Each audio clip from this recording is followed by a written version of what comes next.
Sweet Dew, we've got our coach. We got coach. The mystery is over. We did good for our players. We did good for Michigan football. I'm feeling real confident. How you feeling? I feel like we had $1 million ticket drop in our lap. I really do. I think that's under the even regardless of the circumstances. We got a great coach, guy who's been successful, been doing it a long time. He's a pro. Okay. I see a lot of gym in him. He's got a lot of family in football. His dad was a defensive coordinator when he was playing there at BYU. Brother coaches with him. His son's in coaching. There's a lot of components that are similar to the Harbaugh family. But I just like that this guy is he's true to his profession. He's true to his team. Those guys play hard. We were talking about before we went on here. Their defensive line play always stood out as just super, super tough, man. And I think that fits. I think he's walking into a great situation. We got a great situation now because of him, but he's walking into a really good situation. There is a lot of good players that he's going to be able to do a lot of great things with. And I'm super excited, very optimistic. It's a tough schedule, but man, if you had to pick who you want to lead the battle, he's up there at the top. Yeah, he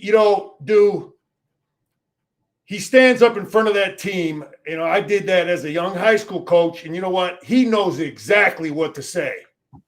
He knows exactly what to say to those players. And if you're a young guy, they were all our guys been studying him. They've all been studying him since the day he got hired. Well, who is he? They're looking him up. They're reading about him. And now he's up there. And we just put yourself as we were players, and you're sitting in that room now for the first time where he's addressing you, and you're feeling confident. Some of the feedback we're getting is there's a sense of confidence. He's a no BS guy. He's going to have discipline. You got Guarnera went public and said, sounds like a disciplined dude, something we needed. And but yeah, I want to talk about what you talked about his background. I want to get into who is he, man? Who is he? We were on the Michigan football team when we played BYU back in 1984. He was gone then, but he was a captain there a couple years earlier. We played against his brother. His brother was on that national championship team. BYU was a tough football team. They were tough guys. They were real tough on defense. We had a hard time moving the ball. He played for a legendary coach, a tough coach, Lavelle Edwards. Right. And he was probably on his mission there. And people haven't really talked about that, but there's like a little 2-3 year gap in there. That's probably where he was. But they were a tough defensive football team. He was a linebacker captain at BYU. I like to know these things, dude, because it tells me something about the way what the guy is as a coach, what he played, who he worked under, who he coached under, who he played under, because I always think that's the foundation of what you are as a coach. So he was a linebacker, a captain, and he's always coached defense. So then he was a coordinator, and his rise reminds me a lot of Gary Moeller. And that, he was a defensive guy, then a coordinator, worked under Urban, worked under good people. And then, is a good offensive coach. A lot of times them great offensive coaches because they understand defense. They know it gives defenses trouble. But he is a power spread guy. He is not a soft spread guy. Some of these guys run spread. And because Urban was always a power spread, meaning they want to double team. The Rich Rod spread was not double team. It was a totally different concept. But that's go ahead. That's kind of his foundational linebacker, defense, physical, Urban Meyer, power spread offensively. He uses the fullback. And not only does he use a fullback, he's got a fullback that's 300 pounds. So he runs a lot of that 11 personnel. He's always had really good tight ends. He's got tight ends that have been in the NFL, first-round draft picks, quarterbacks. defensive linemen, linebackers. He's got guys that he's putting the pros, and they just like we were talking about, really, really tough at the point of attack. Always super tough. They always seemed really prepared, right? And I think that was missing at Michigan the last couple of years.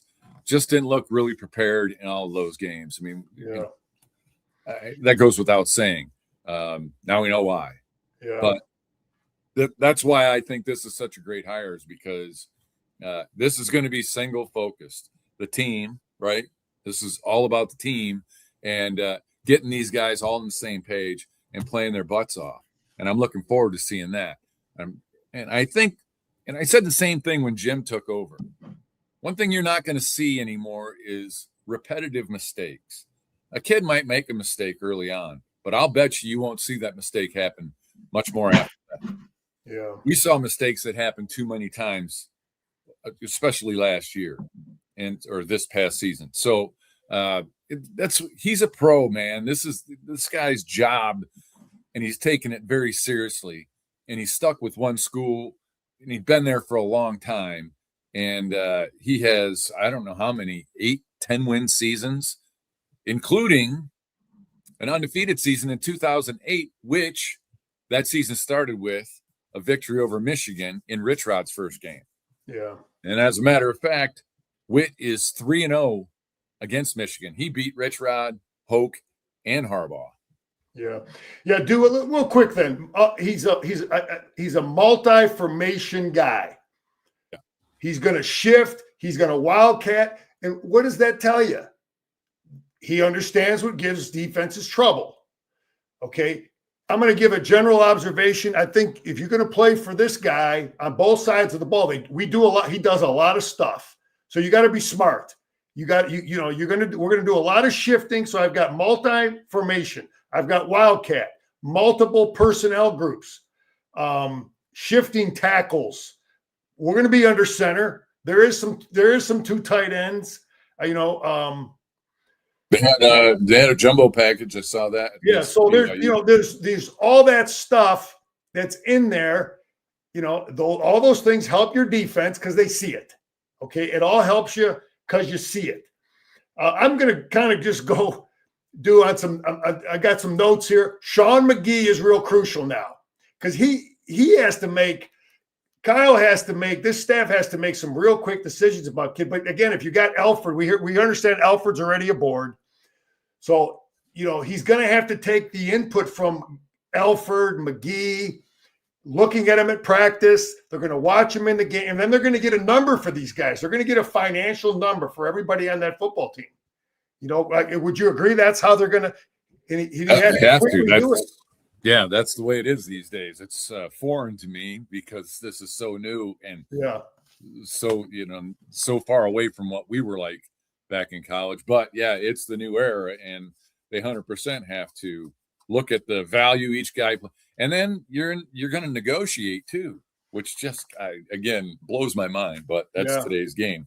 And you have to, we want Andrew Marsh back, right? Yeah. But then there's this receiver out of Auburn who just declared for the transfer portal that everybody and their brother wants. This guy's a great wide receiver. I can't remember his name. Sorry. Yeah, I just saw that too. But that's, so now you got to take care of your own players, right? You got to try and put a figure to them, get them settled in and signed on a dotted line, so to speak. But then you got to go out and get these free agents. Well, actually, you have to be looking at both at the same time. Yeah. Oh, 100%. We have to have Sean McGee in our recruiting, Albert Karshia and whoever's looking at the portal guys. I mean, you got to have everybody ordered up. Everybody's got to be ranked. And then where do they rank against the guys on our roster? Yeah. You know what I mean? And so all those decisions have to be made. What's available? How much do they want? Who do we got? How much confidence do we have in them? And how much do they want? So you're juggling all these things, and McGee is crucial. The coaches on staff, but we do know that Alford appears to be in. I want to talk about. I said Sean McGee is crucial. I want to talk about Beck, the offensive coordinator. He worked 1 year under Les Miles, so he's got a little Michigan in his blood. Yeah. So Beck worked under him. And I think what people will like to see is that he's been a quarterback coach for a long time. And then he added offensive coordinator to his resume. He did it at Syracuse, New Mexico, and then at Utah. And so this guy knows quarterbacks, knows quarterback play, but he's also the coordinator. So I think that that's a benefit to a guy like Bryce, obviously. Yeah. So anyway, he we'll look at a little film, but you like the creativity. You like the execution. I see guys that with flat backs and executing and blocking the right guy and things that give defenses trouble. So confidence in him and that deal. Now the other guy that is Harding, the offensive line coach. That he played at Toledo. Okay, right. So he's a Midwest guy. He worked under Pinkel, who's a damn good coach at Toledo, and then he went to Missouri. So Harding worked under good people. He was a good player and a good at Toledo. He's a high school coach in my area. I know the guy he worked under at Troy High School, and I used to go to a clinic that these guys used to put on. So I met him. I have a vivid memory of meeting the guy years ago at Troy High School. There used to be anyway. I know where he worked. He did 2 years as an assistant, and then he was the head coach 1 year at Troy High School. But he is a highly respected offensive line coach, and Utah's maybe going to make a bid to keep him there. As they make him the coordinator. But that's something that's going on there. But he is a candidate, and he's got Michigan roots. And any thoughts on that? Well, no, there's a lot of chatter about does it look more like he's coming or staying? And, depends who you read, of course. There's a lot of insiders who we can probably, they don't know everything on the inside based on what happened in this coaching search. But just depends where you read that. Yeah, Utah is trying to make a pitch for him to stay, but it's feeling like, no, he's going to come with Kyle to Michigan, which I think would be great. Proven O-line coach, and he is going to inherit really solid core of linemen that were young. Now they have experience, and this guy is going to be able to hit the ground running. I look forward to that probably as much as anything, is watching them take that offensive line and hit the ground running, because I think that's going to be the best part of our offense is the line, which of course that means the passing is going to be better because we'll be better blocking. The running is going to be better because these guys know how to open the holes.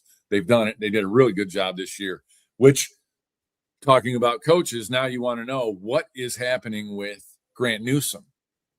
I think that's a possibility that he sticks around. I kind of hope so. I like what he did last year. He's a Michigan guy. So we'll see how that goes. Yeah, that actually might help him. Is Whittingham understands, he's a Utah guy. He had a lot of Utah guys coach with me. He understands that might be Grant's biggest selling point, that he would be the only Michigan guy on the staff that played at Michigan. So it might be something that can help recruit. That it's interesting how that, but all those little things go into that decision. Bellamy's there too, so Bellamy too. So one of them guys, it's going to help them. However, you could almost bet one of them is going to have a job, I would think, because he's going to want to keep one guy on his staff. Do a couple other things here. Kyle played in 4 Holiday Bowls. I remember playing in that game. Those dudes were like, it was like just another game for them. We were going to what was it? The Sea World and all that. And, these guys are like, man, we see all this stuff every darn year. I thought that was interesting, but we did play against his brother. Go ahead. And they were all older than us. That's right. They were old dudes. They had their wives and kids there. That's right. But, we played against his brother. I think I said that. His brother was on that team that we played against in '84. So that's that. It looks like the listening to Ward and listening to Whit talk, it sounds like the drama behind the scenes, Acker, Regents, whatever. It sounds like Whittingham was like, you know what, man, I'm focusing on the team. Ward gave him enough confidence that I'm your boss. See, that's what I want. If I'm the head coach, I want to know that this is my guy, and he can keep all that riffraff from my desk. You know what I mean? And it sounded like, listening to Whittingham, that he feels real confident that Ward is going to keep all that riffraff and all that BS off his desk so he can just coach the football team. Yeah, I think that's a subject for another day, because there's, Ward is a very polarizing figure at Michigan football, and I don't want to blow up the chat with him. So we could talk about Ward at another time. I think that this is all coaches, assistant coaches, who's coming, who's staying, who might come. So we can talk about Ward maybe another time, because I just don't want it to flood the comment section, because it's. Oh no, I'm not. You know what, dude? I'm not so much getting. I was looking at the mindset of Kyle Whittingham. Sure, and right. I get it. He felt confident that all those things are over and done, and that he can just coach the football team. I talked about Lavelle Edwards, legendary coach. I got just real quick on that. For people that are younger than us, Lavelle Edwards, he's the Bo Schembechler, basically, of BYU football. He's a legendary Hall of Fame coach, but coached out there for a long time. He's up there on, pretty close to the Mount Everest of coaches. He was a really, really good coach. Yeah. He would have played with Jim McMahon. Whittingham did. Yeah, he would have played with Jim McMahon. Played all 4 years, as a matter of fact. He played there. I know they were. I'm not going to mention the guy's name, but my roommate Al Cinchitz. You remember Big Al? Oh yeah, good nose guard. But he played against the guy that played for BYU, who was in the media. And Big Al said he was the dirtiest, nastiest player he ever went against. I don't know what all he was doing, but he is on television, and he's still on television. He was a good player. He played in the, I'm not going to mention his name, but they were tough and they were nasty, and that was a brutal game. I was on that field for Michigan that day. So he comes from a tough mindset as a player, and I just think that plays into what he is, man. I think that basically both BYU and Utah have consistently punched above their weight, and I think that that's a great trait, because Whittingham is going to coach as if this team needs to punch above its weight. Forget who they are, forget their stars, forget all that stuff. Just hard-nosed, well-coached, well-prepared, just playing tough type of football, right? Punch above your weight, and I'm looking forward to that. Dude, there's a lot of talk about the BYU DC, who worked under him for like 10 years. What's his name again? Hill? Yeah, Jay Hill from BYU. Okay. So that's the talk. So we're going to look at film when we wrap it up here. But when you watch BYU on defense and you watch Utah on defense, they're the same. They're the same stuff. So it's Kyle Whittingham's defense. Let's be clear of that. That's Kyle Whittingham offense too, the physical stuff. But another name that people that I've read is Gary Anderson. Now Gary Anderson and Kyle go way back. Yeah. Gary Anderson's a damn good coach.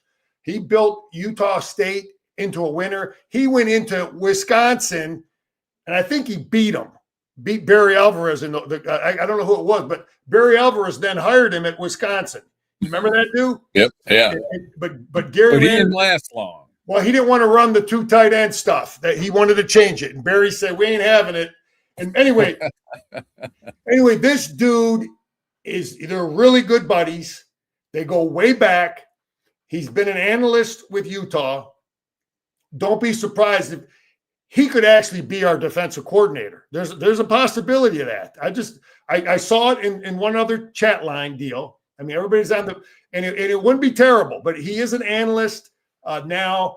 He's had a couple opportunities as a head coach, but go ahead, everybody, do your homework on Gary Anderson. He was a damn good defensive coach. I saw him coach against Wisconsin and some people. So that's another name that I'm going to be looking at.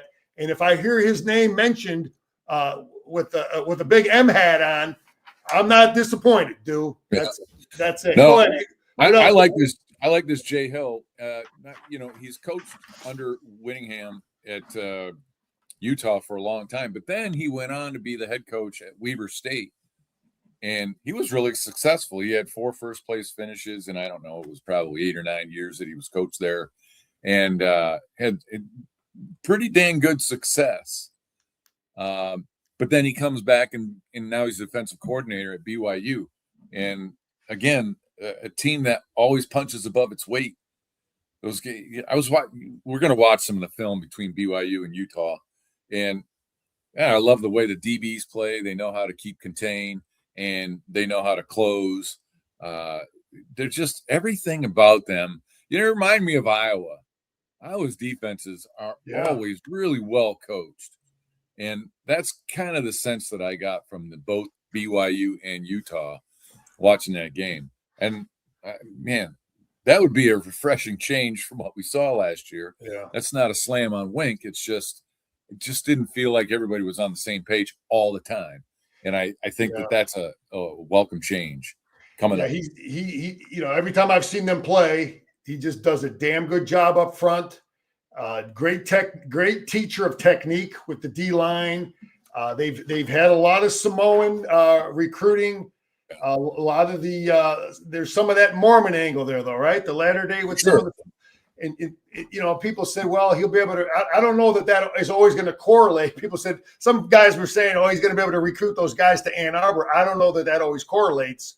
You know what I mean? Because a lot of them went to BYU. Not necessarily. I mean, for one, if they're Mormons, that's why BYU and Utah and Weber State and others out the Utah State.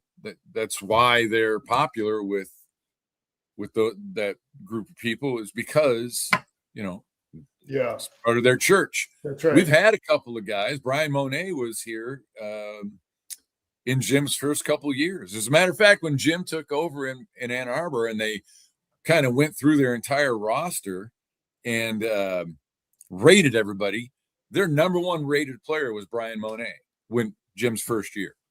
And then later on, as a matter of fact, this guy was a roommate or lived next door to my son, Sione Huma. Remember, he was a fullback. Yeah. Great kid. Yeah. So we've had a couple of guys here, and I'm. No, I know when we played.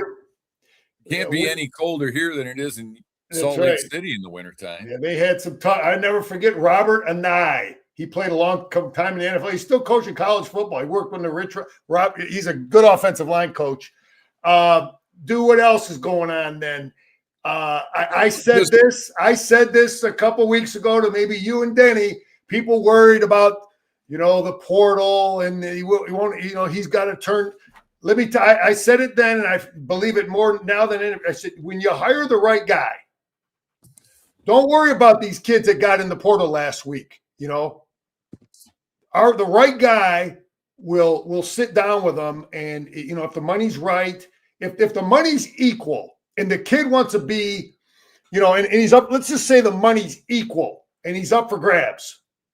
The right guy will keep him at Michigan. If he's on our roster now, and the money's equal, and the kid is legitimately up for grabs, Kyle Whittingham will close the deal. He'll keep him here, and I think we have that guy. And that's kind of how that's how I feel about what I'm hearing the kids saying and listening to him talk. He's going to these kids are going to have faith that he's going to build a championship football team. 100%. And I think that separates Whittingham from maybe Abram, maybe Fish, and maybe Dillingham, is that and this guy will look you in the eye and tell you the way it is, and tell you if he wants you, he's gonna keep you. And I think he has that pull, that draw, that panache, whatever you want to call it. He's got the clout. He's been doing this a long time, and I don't think you're going to get any BS from him. You're going to get a straight shooter. And, kids can look him up and see the success he has.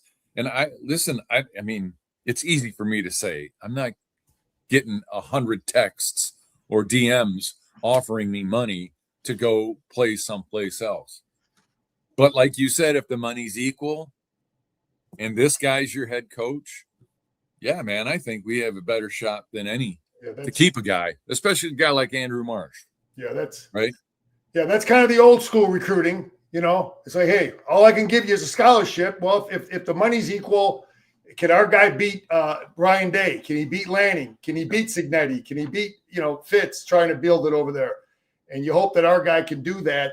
But I talked about he's in those meeting rooms and he's evaluating these players. He's watching everything on that practice field and trying to look at that number. McGee has a number on him. All our coaches have a financial number on what they think, every kid is worth. Obviously, Urban Meyer's always talked highly of him. So he talked to Urban before the job. I guarantee you he called Jim too. And I think Jim gave him, look, man, go for it. You can, it's my university. So I know people don't want to hear that name anymore, but I guarantee you, Jim said, go for it. You got, it's great. But Urban is his guy. He worked under Urban, and Urban advocated for it too. He said, "Hey, man, that's a top 5 job in the country." And he said that, hey, Kyle Whittingham can win a national championship at Michigan, and if Kyle Whittingham gets this team playing like we've seen him get his Utah team prepped and prepared, and somebody in the chat here said playing assignment football, yeah, man, I like our chances. Are we going to win a national championship? I don't know, but I feel pretty darn good about going in any game next year. Yeah. Couple other things. Then we're looking good with Elford. Now, Elford's brother had coached under him. Did I read that right? That's what you were saying. Yeah, I didn't know that. It appears that he worked under him. Just a couple other little notes. Davis Warren's in the portal. You've seen that. I thought it was interesting that Granera, our starting guard, he just flat out said it. Whittingham presents discipline. And he said it's something we need. So Granera just jumped out, and he didn't care who he threw under the bus, but he's speaking from what he believes. Those are the kind. I mean, I would be surprised if any of the linemen were to leave, because this kind of feels like a match made in heaven for these guys. Yeah. Well, what we don't know that Kyle knows. He knows that he might have 2 linemen from Utah he wants to bring with him, and that he can with the right price. We just don't know that. Right. We don't know what is available. He knows who's out there that he thinks maybe is better than something we have. I don't know. Well, they have some really good linemen, but I think they're probably going off to the NFL. But he's got a short window here. Next Friday, right? Next Friday, the portal opens. So he has the second. Oh, it's this Friday, right? Yeah. It's this Friday. So a very limited time to kind of evaluate your team and then make a wish list for holes to fill. But man, I don't know, man. If I'm looking at my offensive line, unless I have a real stud that I know out in Utah could come in here and start right away. I don't know if I'm making offensive line a priority in the I hear you. Center. What are we doing at center? Granera. That's one position that Granera's moving to center. Oh, is that he's okay? So that's what you understood. Well, then you're right. So they might feel totally comfortable there. I know he's got a big time tight end. A small guy, a split guy type tight end, 220 pounder type guy. But power spread is what we are. Penn State, real quick, what's his name that got the job there? He had my buddy John Haycock with him forever at Iowa State. And we played Penn State. Matt Campbell. Yeah, the only reason I'm talking about Penn State is because we play them. But I was concerned about the 3-3-5 and John Haycock, a guy that I know who was with him forever. but Penn State has now just hired the USC coach, the USC defensive coordinator, D'Anton Lynn. Yeah, I'm going to say this first. I'm going to say Wink Martindale to USC. You heard it here first. Runs the same stuff. Anyway, that's that. But Penn State has a guy. Yeah, Penn State's Matt Campbell's putting together a good staff, and they have talent and everything. So they're feeling probably about as good as we are feeling about our new hire. They're a little bit further along in their assistant pool filling up. This D'Anton Lynn, I actually thought that was somebody, before this thing all blew up in earlier this month. I thought that D'Anton Lynn would be a guy that Michigan should go after. Comes from that Baltimore tree. He's from that same tree. He worked with McDonald. He worked with Mentor, and they all worked under Wink. All three of those guys did. And I'm just that's just interesting. You got to figure, does Lincoln Riley want to blow up his deal? And we don't play them next year, so I don't want to spend too much time on it. Right. But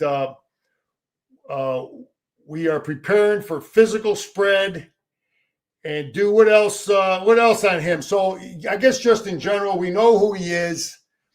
Come from a family of coaches, played linebacker, defensive guy, worked under a great legendary Lavelle Edwards, who was really ahead of the game with passing, throwing the ball like they did.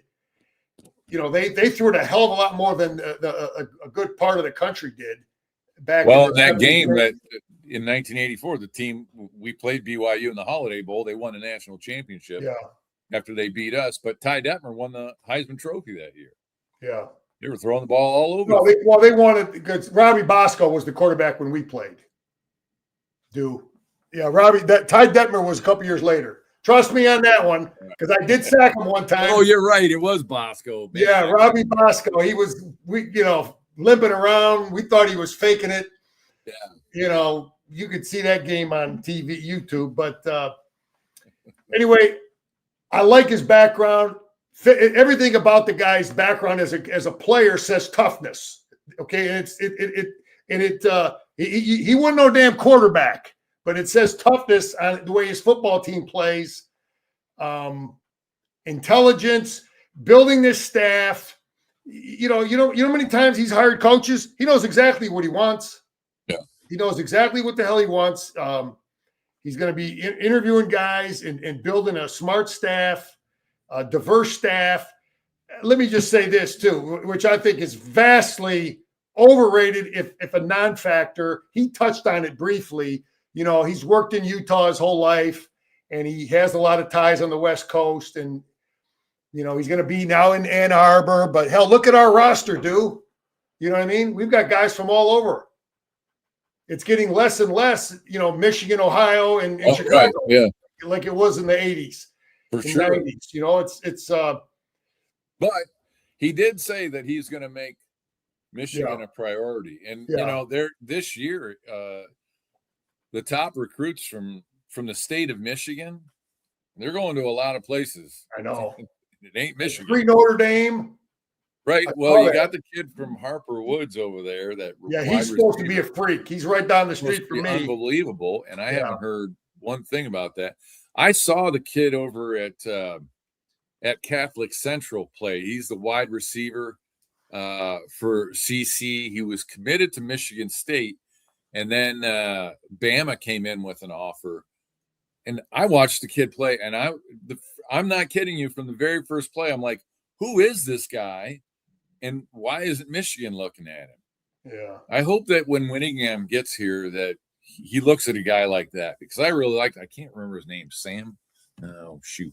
Yeah. Bad memory, but I thought the kid was, and he would he blocked to the whistle when he's a wide receiver, blocked to the whistle, made effective blocks, but he wasn't shooting his mouth off, he wasn't gesturing, he wasn't getting in the guy's face.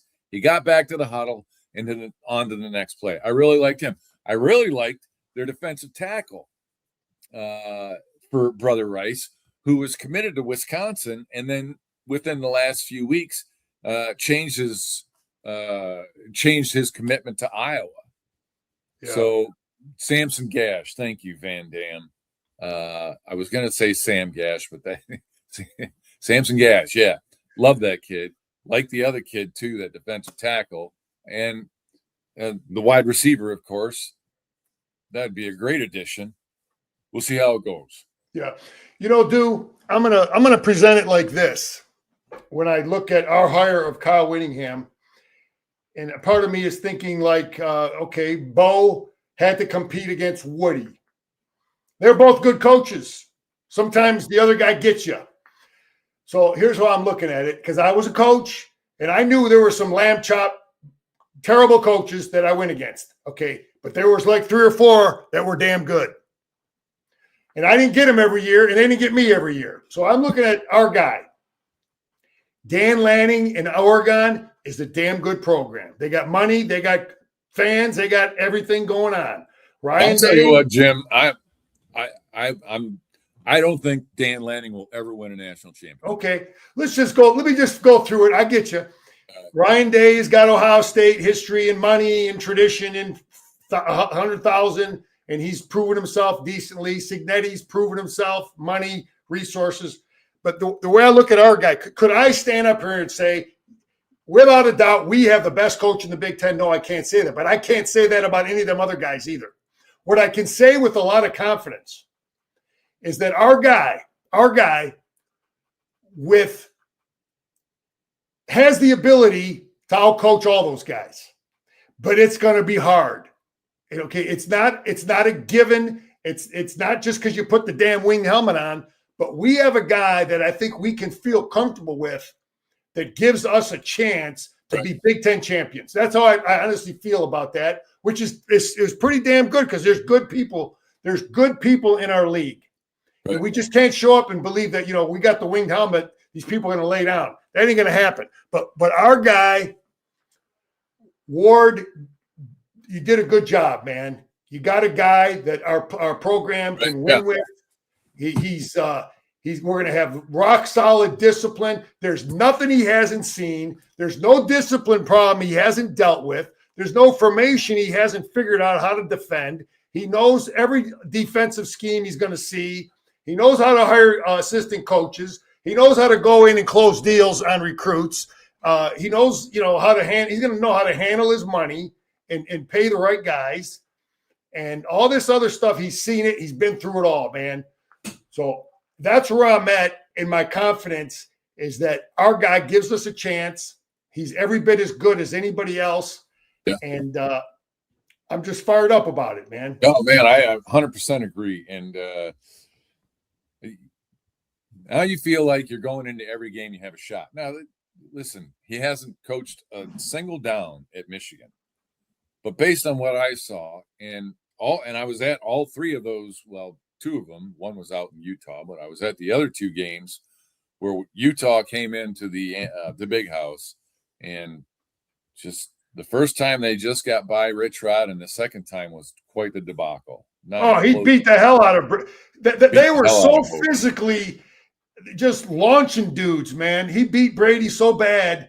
I mean, they were just so physical and sound and tough and big, strong, great technique. Well coached. We couldn't stop their run game, their quarterback running. I remember that game, man. Dude, what kind of questions? Any? Let's talk about some of our people. Yeah, there's some out there. Hang on just a second. Let's start here. People like the grit, the toughness. Utah teams were never a pushover. He understands the importance of the MSU and OSU game. Somebody said, maybe if they bring in that wide receivers coach, Micah Simon, then maybe move Bellamy to defensive backs coach. Somebody did not think that our O-line improved last year. I mean, if you look at 2022, you know what I would say about that, and I've mentioned this many times. Again, you take it for what it's worth.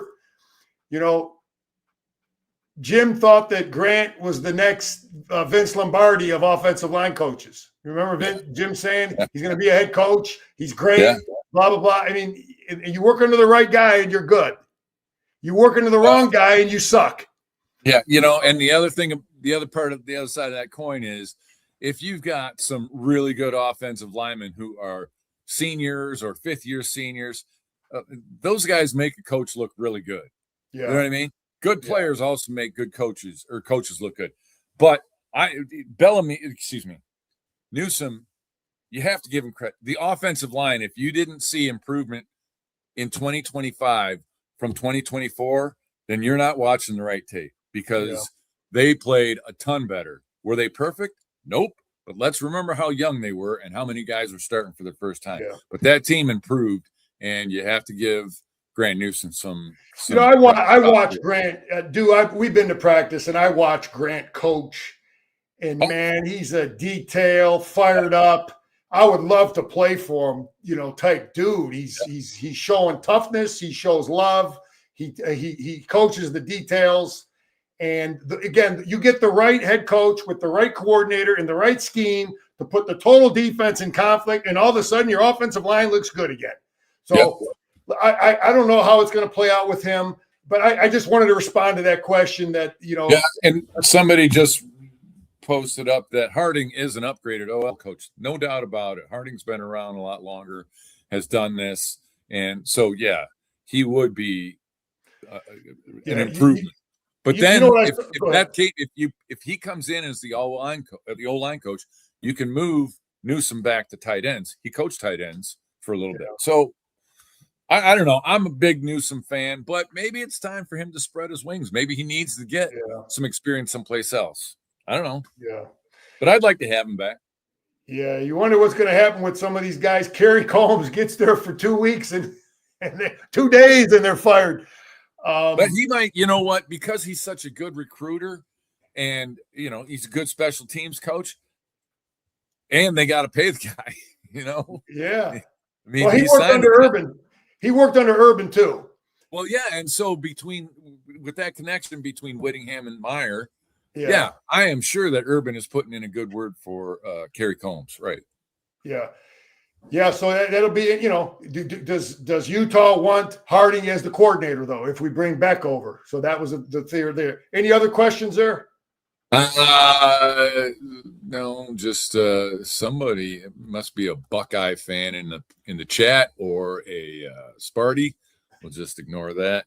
Combs is a good recruiter for sure. Yeah. And so okay, that's that for that. And so, I mean, the guys, just a couple more guys we're talking about. Maybe the wide receiver coach from Utah comes. That's Micah Simons. Maybe the tight end and recruiting coordinator, which is Freddie Whittingham, which is Kyle's brother. Yeah, you got to believe he's coming, right? Yeah, you would think. You would think that he's coming. DL coach, they're talking about Lewis Powell, who's at Utah, but he's supposed to be damn good. He's supposed to be real good edge coach. Right. But I mentioned to you before we got on today is one of the names that I saw floated by as a potential defensive line coach is the guy that played for the Lions. Yeah, Luther Ellis. Yeah. He was a great player, man. And you watch their D-line. You watch Utah's D-line. Okay, that's the coach. That's the reflection of the position coach. And he was so good for the Lions. Man, he was tough. Yeah. So, and then maybe staying, we talked about Ron Bellamy. Who knows if there's going to be room for him, Grant Newsome. And then linebackers, you're going to have a linebacker coach. And if somebody does, I don't know if the linebackers coach is being talked about as a likely come with Whittingham, but if not, then, do you keep Brian Jean Marie? I don't know. So, Well, I'm going to say this, and I would bet on this. One of these guys will be hired at Michigan, Bellamy or Big Grant. He will keep one former player, and those are the only two paid guys. So he will keep. You know who else might be getting? Think about the collateral damage. Our strength coach might be. He's at the top of the field. He might be getting canned now. You know what I mean? Thanks, coach. So anyway, we had mentioned that last. The number of people who are about to lose their job because of that. And you think about, okay, that person loses their job. So now the family that they belong to lost income. and now they might have to move to get a job someplace else. It just, Yeah. it really, really sucks. I'm Yeah. happy we have Whittingham. It sucks underneath the circumstances and the selfish act that affects so many people. Yeah. Anyway, that was out there that he likes his strength coach at Utah, and he could possibly bring him here because that's a guy, dude. That man, you want to, it's like your defense. It's like he's a defensive coach, and I know that guy is going to be that's your guy. And then same thing with the strength coach. You got to be in tune exactly with what the hell he's doing. So if he goes back and then Hill. And then his strength coach, those are like your three key guys that are the mindset of you that are going to run those deals there. Well, we were under legendary strength and conditioning coach Mike Gittleson. And you know how important that guy is for player relations. I mean, he's the guy that can have a personal conversation with a player. A player might talk to Mike or the strength and conditioning coach that he might not say to his position coach or to the head coach. In the weight room, you get there, you work your butt off. But man, if you have to have a conversation, your strength and conditioning coach is a great ear. He'll listen. And so important for the continuity of the team. Yeah. So if he's got a guy out there at Utah and he trusts that guy does all of these things that these strength and conditioning coaches do and keep them healthy and strong, great, bring him. Yeah, because that is truly the extension of the culture the head coach is. If I'm the head coach and I'm I've always said the culture is the head coach. Well, that guy is a true deal there. Dude, I got one more comment, then we're gonna look at the film. You guys heard me say I was a head coach. Our rival was Mount Clemens. Okay, and the ideal situation, just like Michigan State, I want to hammer them. And I want their coach fired every 3-4 years. And that's basically what the hell we did for about 25 years. Okay, knowing that, the downside of hammering them, where they fire their coach every 3 or 4 years, is every 3 or 4 years you got to hope they continue to get it wrong and hire another idiot. Right. Here's my question for all you guys listening. Ryan Day, Cignetti, Lanning, what are they thinking about the hire of Witt in Ann Arbor? And you know what I think? This is how I looked at that question. You know what I think they're thinking? Damn, why couldn't they get it wrong? I really believe that those guys are thinking, because that. If I was to tell Ward Manuel who to hire, I would say, Ward, this is how you want to look at that hire. Which guy is Ryan Day and Cignetti and Lanning going to say, damn, I don't want to go against that guy? Couldn't you find some other clown that, Yeah, we like the clown that you replaced Harbaugh with. Why didn't you keep him? Anyway, what do you think about how those coaches are, the rest of the Big Ten? Like, when D'Antonio was coaching at Michigan State, he knew he had no respect for Hoke, and he would run up the score when he had the opportunity. He laughed at him. He disrespected him. He just had no respect for that guy. But the moment Jim Harbaugh got there, D'Antonio's attitude changed. Yeah. He was no longer, doing and saying some things to piss off Jim, because he knew Michigan just hired a really good coach. That's right. Well, Bo supposedly did that when Perlis was hired at State. He's like, "Is that right? Yeah, hey, the party's over. Yeah, Muddy is gone. Yeah, right, exactly. The party is over. Dude, we're gonna transition. Before you start that film, all right? I wanted to. This one guy in the comments says, if you want to get a good look at how Whittingham runs a football program, look up the documentary 4 Quarters on YouTube. So there's something on YouTube, I guess, called 4 Quarters, and it highlights Utah's program. Maybe people are interested in seeing that. Thank you, David Cantor, for that one. All right, dude. Look, we're looking at both sides of the ball here because this defense is what we might be seeing. But here's our base defense. This is Michigan, Wink Martindale. This guy's standing up here, but you got 3 down linemen, 2 big edge players, and look at Utah. Utah they're under center. This is a big tackle here, I think. Yeah, that's jumbo set for sure. Yeah, this is a tight end over here. This is guard. Yeah, guard tight end. That's kind of unbalanced. Yeah, you got guard tight. Anyway, bottom line is, I think this dude is a defensive lineman. I think this dude might be another defensive lineman or a huge tight end. But anyway, this is the offensive. It's in the playbook. Under center, 300-some pound tight end, just blocking type dudes. But this defense is, it looks like a one linebacker. Yeah, this is Jay Hill's defense. This is the guy that Whittingham's likely bringing to Michigan. Yeah, so here's 7 offensive linemen, but let's look at the play. I also noticed, he does a lot of pulling with guys, and he's going to want athletic guards and centers. He's pulling the center and guard here, Beck. And they're running that's the first play we put in, man, power. That's the first play in our playbook. But you look at this. It's a little bit, it's a little bit biased position. They're just trying to get out of the shadow of the goal. No, I get it. But still, but you do know that it's in the playbook, though. You know what I mean, dude? Oh, 100%. It's not like the guys all a spread all the time. You know what I mean? It's like, that we could probably be in this formation on the goal line or also coming out. So, this guy. Look at the rear end on that guy. Yeah, this guy looks like he's, I don't know if he's what he is on the roster, but this dude over here looks like a defensive lineman. But anyway, it's you got a tight end over here. That's a unique formation, guard, tight end. Anyway, that's what, and then you're seeing how they're defending it. So you're seeing both sides of the ball of what we could be seeing.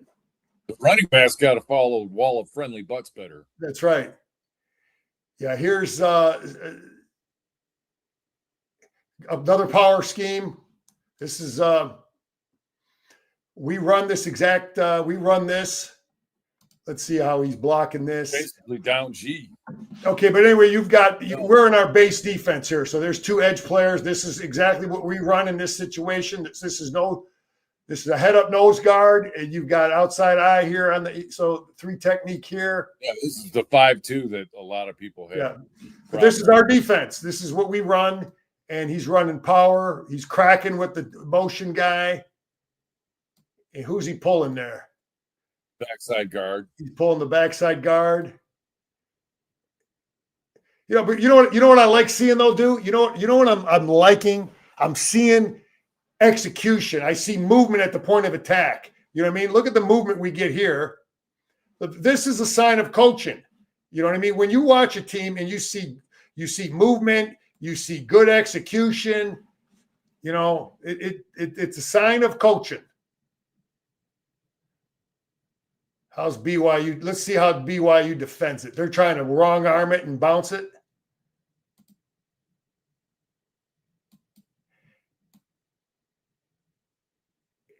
Yeah, this guy's technique is. I like the defense. I like the edge's technique on that play. He didn't. Well, I'm not so sure how the hell they're coaching this. Is he trying to wrong arm it?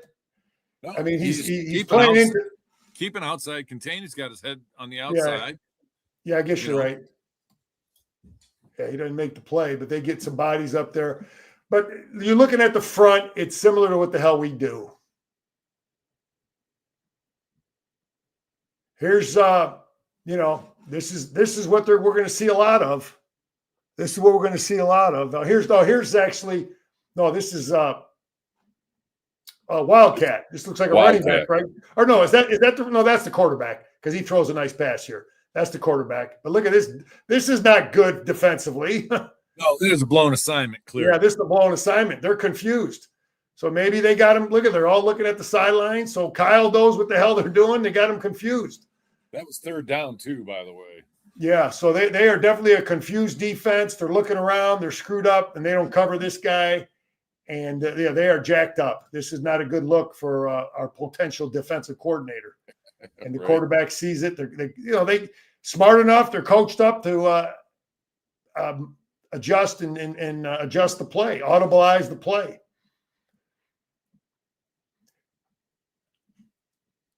Yeah, so I just thought.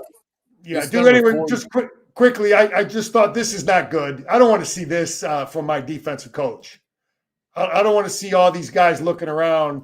What the hell are we doing? What are we doing? What are we doing? This is just not a good look. Right, but here on another in another aspect of that is right. Yeah, Jay Hill's a good defensive coordinator, right? We might have him. But Whittingham and Beck were able to come up with a formation that confused those guys. Well, that's what I'm saying. That's why you're looking at this film, and you're like, we could potentially have both of these coordinators. So, yeah, it's good to have, okay. But anyway, I just see I see a lot of shifting.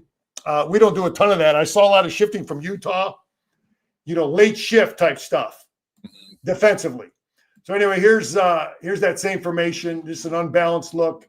Got a tight end here. Again, I don't know that this is a guy. I don't know that they're giving him the football, but I just like the way they're executing. Now they defend it there. Well, again, I think the running back is not patient enough. Yeah. That big fullback was going to kick the edge, and the running back cut outside of the block. You got to be more patient. We have a guy who's going to be patient. So. Yeah. We don't have a 300 and something pound fullback, but see how he's got to run up behind him. I hear you. I'm just looking at techniques and scheme, and I'm looking at execution, and just what the hell are we going to be in? This is going to be our defense. Here's again the base defense. This he's in a lot of two tight end formations. Well, and I think that's why you're seeing this 5-2 so much, because it's a power, two tights, fullback. Well, the fullback's on the line. Yeah, we could see Bryce throwing this all day long right here. We've been doing this stuff.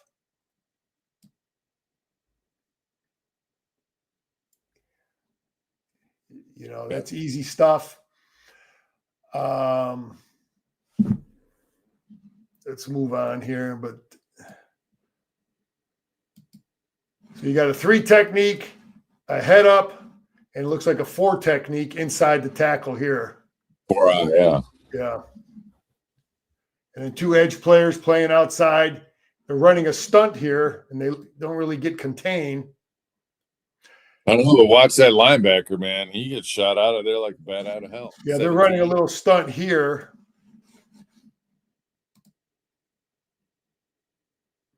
Yeah, that linebacker's coming. You just like to see a smart defense lined up, adjusted, keeping the ball inside the defense, playing, not getting knocked off the ball. This is Wildcat. Seems like a lot of Wildcat I've seen from Utah. Is that the quarterback or is that the wild running? Well, you know what, dude? I don't even know. What the hell number is that? They run their quarterback a ton. Yeah, he's always done that. Yeah, that probably is the quarterback. Yeah, they ran their quarterback a whole bunch, which, that Cam Rising got hurt 2 seasons in a row. Yeah, that's the downside. He said he went through 5 quarterbacks last year.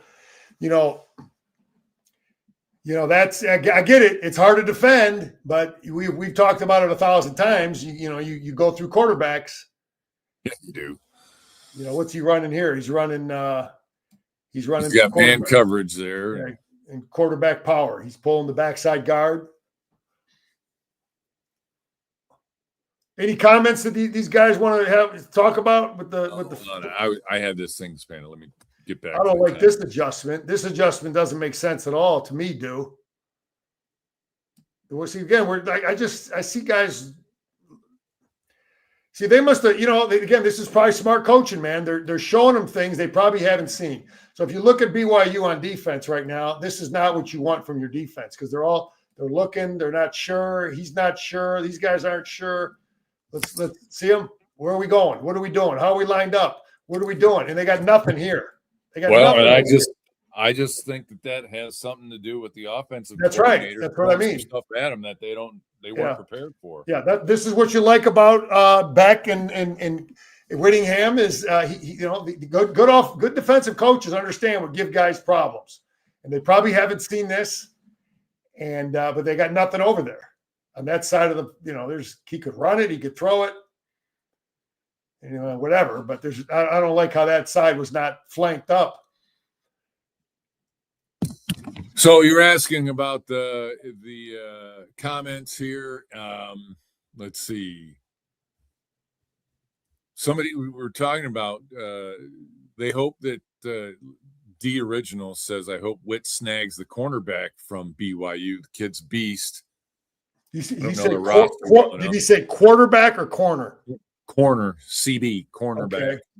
And then somebody mentioned Concrete Jungle mentions why not get Boo Carter. Boo Carter is a defensive back he plays for Tennessee, and he's gonna enter the portal. One thing that happens in the portal season is that anytime somebody that's a good player says that they're going to enter the portal, every school and every fan base we need to get that guy. Look, man, a guy like that is going to be sought after by every single team in the country.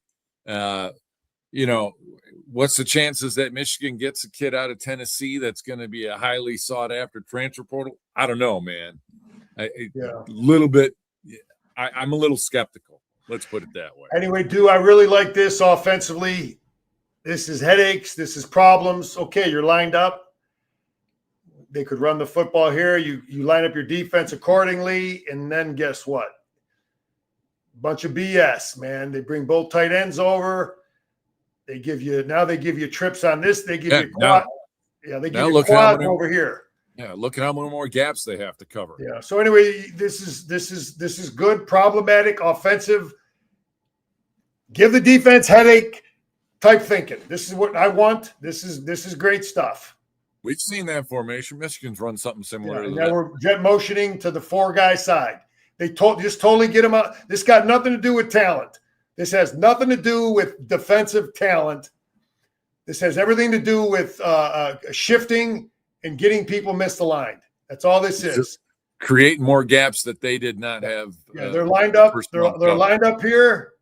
There's nothing more discouraging as a defensive football coach than I felt like this when I was coaching defense. I just cheated my kids when this happens because I didn't have them prepared for this shift. You know what I mean? Yeah. This is all coaching. Here's a shift. They don't look. They're confused. They're not great. They get 3 guys blocking, an extra guy.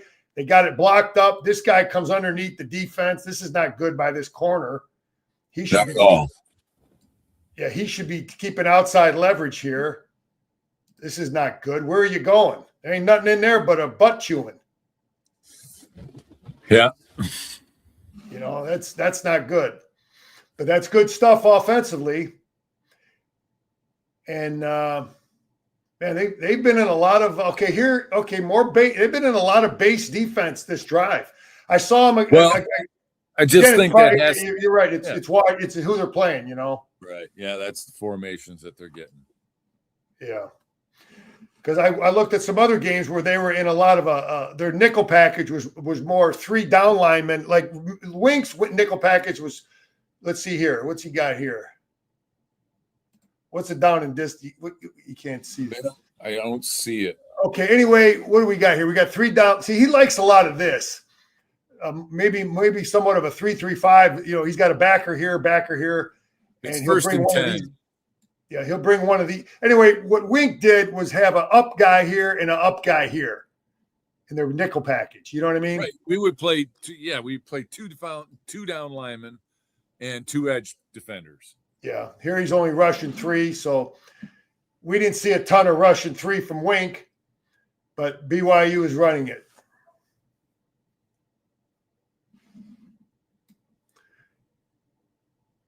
How many more plays you want to see, do? Couple more? Yeah. Okay, we'll look at one more play then. Wrap it up. But They're seeing things. They're communicating.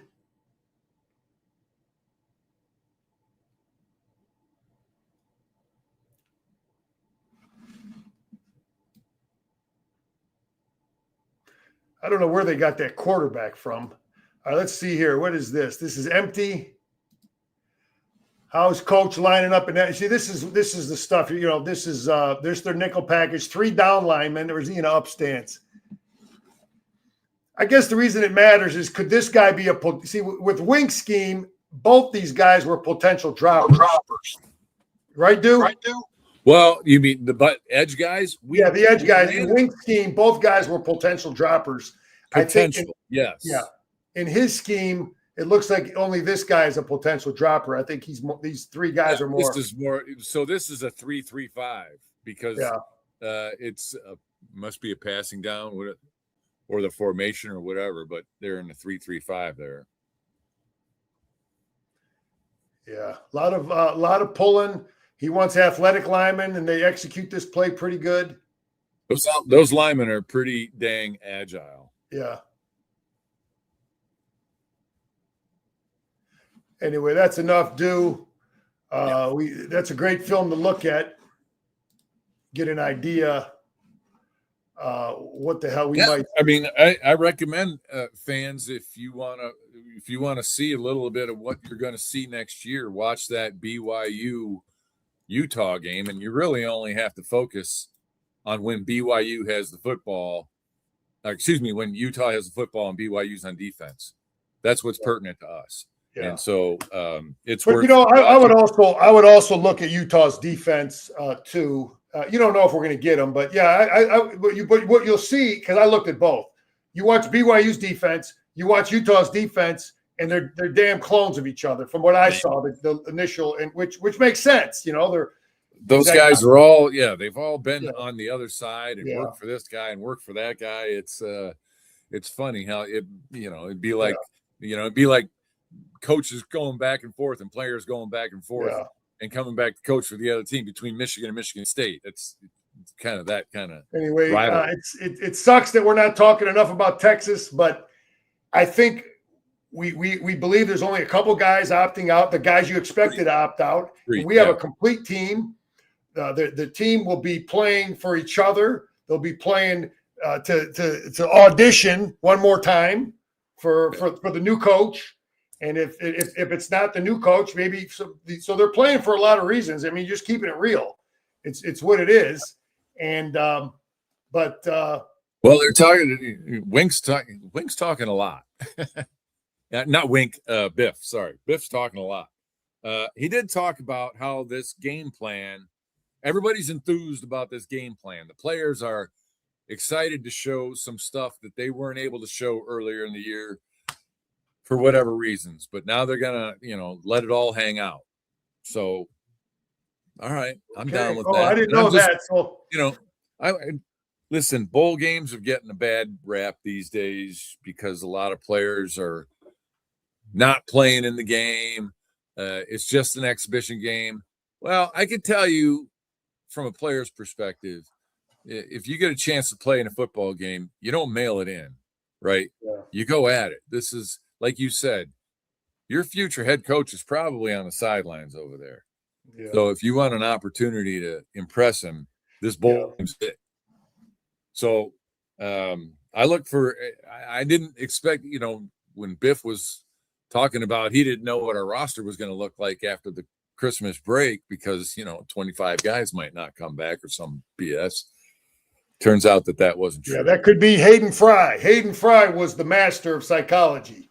Well, just like Lou Holtz, Yeah, I remember Hayden Fry the week before I got this guy hurt. That guy's hurt. This dude, and I'm licking my chops because they had some great offensive linemen, and you roll into Iowa City, there ain't nobody hurt. Ain't nobody out. Hayden Fry believes so much in psychological warfare. He painted the opposing locker room. I know. Bo took the bait. He never should have took the bait.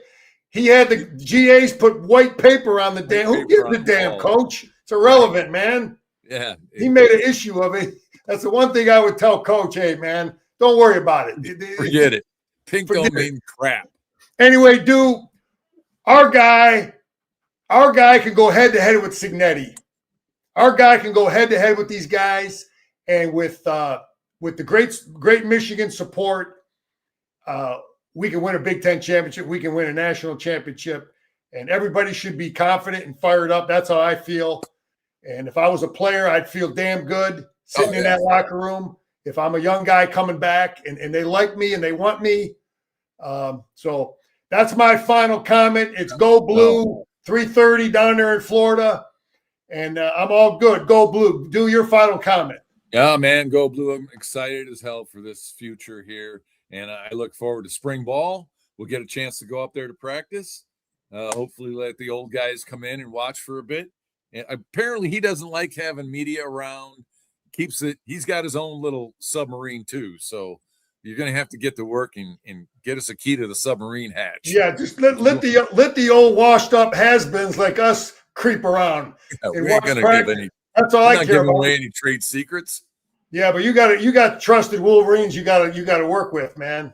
Right. So anyway, yeah, man, go blue all the way. All right, man. It's all good. Over and out. Go blue.